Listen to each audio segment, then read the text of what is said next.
अस्सलामुअलैकुम पाकिस्तान। इस वक्त हम मौजूद हैं मॉडल कॉलोनी के रोड पे, मेन लियाकत अली ख़ान रोड पे 11 डेरा पे आग लग चुकी है इस वक्त, और पुलिस की भारी नफरी यहाँ पे मौजूद है। साथ ही साथ रेंजर्स के एहलकार भी मौजूद हैं। इसके अलावा यहाँ पे एक ही फायर ब्रिगेड की गाड़ी है। अभी तक आग आप देख सकते हैं, बहुत ख़तरनाक किस्म की आग लगी हुई है।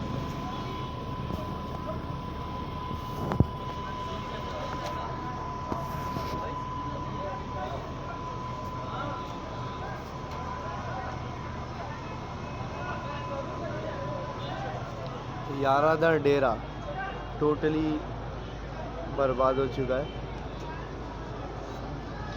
ये आप देख सकते हैं।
एक घर की बिल्डिंग्स को भी आग ने कवर कर लिया, ये देखें।